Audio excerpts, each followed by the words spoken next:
Tonight on KGW News, a Portland chef carjacked. Two of them went and got in my car, and one of them pulled a gun on me. The surprising moment as the young suspects made their getaway. Then, the high-stakes fight over one of the toughest gun control laws in the country heads back to court.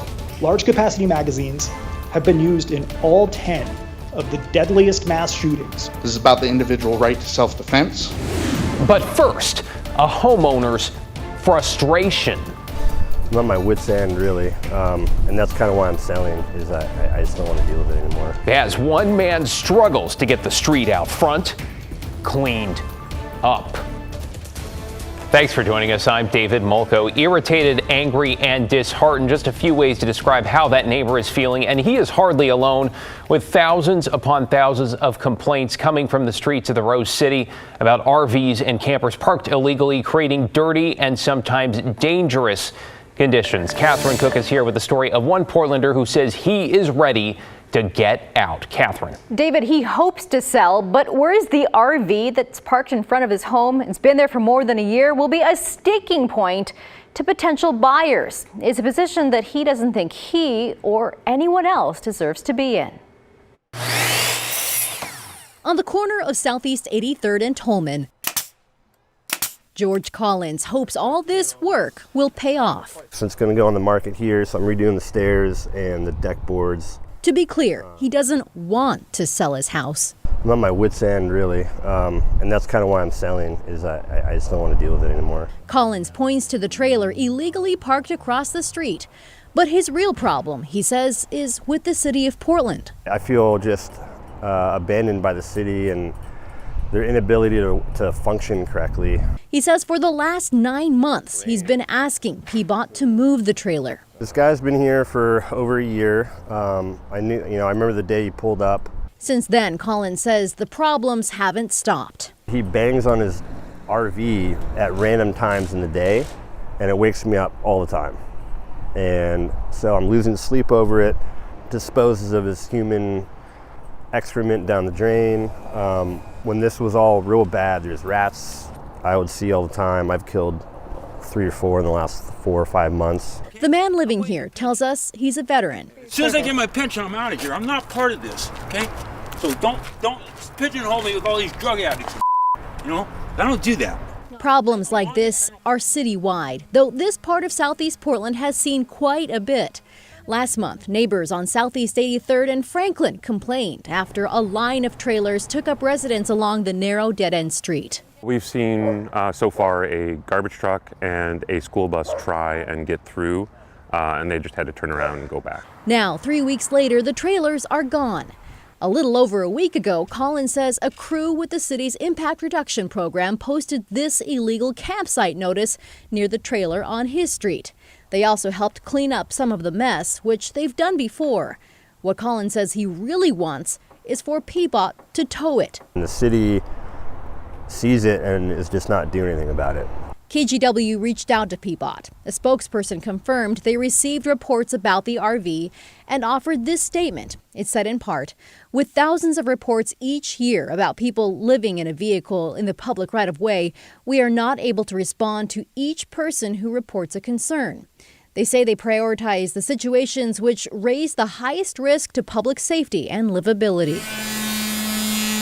For now, Collins keeps putting in the work and paying his taxes. He hopes soon they'll be going into a different county's coffers. It shouldn't be this hard.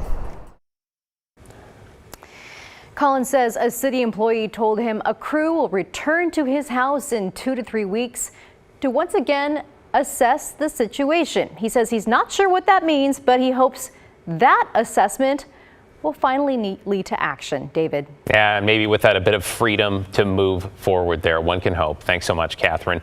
Well, developing tonight, the search is on for the people recorded on video of carjacking a Portland chef and restaurant owner. You can see him running out of the bushes in the middle as he confronts what appears to be 5 suspects. One of them, the victim says, pointed a gun at him. The video, which runs for over a minute, shows what appears to be essentially uncoordinated chaos. The suspects scrambling in and out of his vehicle on the left side there until they eventually decide it is time to go. They pile into the vehicle, and then this haphazardly crashed the car they're stealing into their own car before speeding off. This was at Southeast 135th and Division last Thursday night. The victim, Cameron Dunlap, owns Morcello Restaurant. He says all the suspects appear to be maybe 20 or under, and despite that terrifying encounter, he says he feels sympathetic. I just hope that I get my car back. I hope that I can continue doing what I do, and I don't really want anybody to have to go to jail. I've been to jail and it sucks, so I wouldn't put that on those kids. That would ruin their lives. Well, so far, no arrests have been made. Dunlap says it was hard to make out any specific details about the suspects, only that they were all wearing black hoodies or tracksuits. To get you caught up on tonight's other headlines now, Michigan State University has told suspended head football coach Mel Tucker he will be fired with cause for alleged sexual misconduct. It involves Oregon activist and rape survivor Brenda Tracy. Now, Tracy speaks to college athletic programs around the country. She described a working relationship with Tucker that became a friendship. Tracy says Tucker made romantic advances, and according to court documents, Tucker admitted to investigators he touched himself while on the phone with Tracy last year. He claimed it was consensual phone sex. Tracy says it was most certainly not consensual. Tucker has 7 days to appeal that termination. Tonight, a Salem jeweler has been arrested accused of stealing gemstones and other pieces from customers. Detectives say Douglas Gamble, the owner of Timeless Jeweler, may have stolen as much as $250,000 worth of goods. In some cases, victims reported real diamonds were swapped out with synthetic stones. Other customers said they never got back the pieces they brought in to be repaired. The store abruptly closed a year ago. And a Hillsborough man has been found guilty in connection with the January 6th riot at the U.S. Capitol. A federal jury convicting 65-year-old Reed Christensen on 8 charges. According to prosecutors, the veteran and former Intel employee removed metal bike rack barriers that were protecting the building. Then, after being pepper sprayed, they say Christensen charged several officers and punched and pushed them. He's one of several people from our area now convicted for their roles in the attack on the Capitol. Tonight, gun control is back in the headlines with a judge in Oregon's Harney County hearing testimony to decide whether a voter-approved measure he put on pause can go into effect. It is a case those watching closely say will likely end up all the way at the U.S. Supreme Court. Blair Best walks us through what to expect. State and federal lawsuits have stopped Measure 114 from going into effect ever since voters passed it back in November.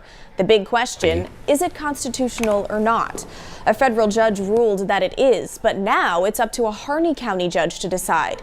And that's what this week's trial is all about. In November, the people of Oregon passed the Reduction of Gun Violence Act. It's one of the toughest gun control laws in the nation. Measure 114 requires people to have a permit, a criminal background check, and take a training course in order to buy a gun. It also bans high-capacity magazines holding more than 10 rounds. It narrowly passed Oregon voters back in November. This severely inhibits Oregonians from engaging in defense from imminent harm. Large capacity magazines increase casualties by allowing a shooter to continue firing a weapon for long periods of time. The controversial measure has been on hold since November. State and federal lawsuits over its constitutionality have stopped it from going into effect. In July, a federal court judge ruled it was in fact constitutional, but an Oregon lawsuit in Harney County is still holding things up. That suit argues the law violates part of the Oregon Constitution that deals with the right to bear arms. This week's trial is meant to answer that question. Plaintiffs contend that ballot measure 114 represents the most significant threat to that right Oregonians have faced in nearly 165 years. Supporters of Measure 114 are also speaking up. Gun violence is preventable. Common sense policies like Measure 114 save lives. They argue the law will help curb gun violence and encourage gun safety. Pop, pop, pop, pop, pop. That's people like Jesse Quack, a Portland author who was shot in the eye 2 months ago while leaving a North Portland street fair. I had just finished up a long day selling books at the Mississippi Street Fair, and as another author, my friend Mark, and I were leaving, the car in front of us opened up fire, and I was struck by crossfire from this drive-by shooting in my left eye. The Harney County judge has barred voices like hers from the courtroom this week. He tells the Oregonian that type of evidence is outside the scope of his work, since he will only be making a decision on if the measure, as written, is constitutional, not how it will be implemented. The trial was scheduled to last 6 days, but since the judge eliminated some of that testimony, it may end sooner. We also want to point out the federal judge that ruled it constitutional earlier this summer did listen to the type of testimony that's been barred from this trial. Blair Best, KGW News. We'll keep you posted there. More local healthcare workers are threatening to strike if they do not get better contracts. Thousands of nurses who work for OHSU rallied in Portland today following a vote to authorize a strike. Now, that does not guarantee a strike, and if nurses did walk, they'd have to give the hospital 10 days notice. Both sides have been working on a new contract for some 9 months now. Many nurses say they are overwhelmed and are demanding the hospital hire more people. If I have to spend my entire night just trying to keep people alive, I don't get to spend time with the patient in a meaningful way. I don't get to spend time and have that emotional connection. In a statement, OHSU said they take the possibility of a strike seriously and hope it can be avoided. They said right now they are offering a wage increase of 15% the first year of the deal, followed by another 5% in the last 2 years of the contract. Meanwhile, the union representing certain Kaiser healthcare workers is set to return to the bargaining table. Meetings are scheduled for Thursday and Friday. Its members, by the way, have already authorized a strike. The SEIU contract expires at the end of the month. That is the union representing workers like nursing assistants and surgical technicians. On top of that, the UFCW, another union that represents imaging and pharmacy workers at Kaiser, announced its members have also voted to authorize a strike. You're watching KGW News, and straight ahead at 11, a push to recriminalize drugs in Oregon with a catch, the big names that have signed on to the effort. And 6 weeks after a wildfire devastated the town of Lahaina, a new sign of hope and resilience sprouts on the Valley Isle. Oh, that is a good sign for sure. Hey, in Portland right now, we got a cool evening. It's 59 degrees already. Temperatures running about 5, 6, 7 degrees cooler than the same time last night, and showers beginning to show up in the forecast. I'll let you know if any of them will bring meaningful rain.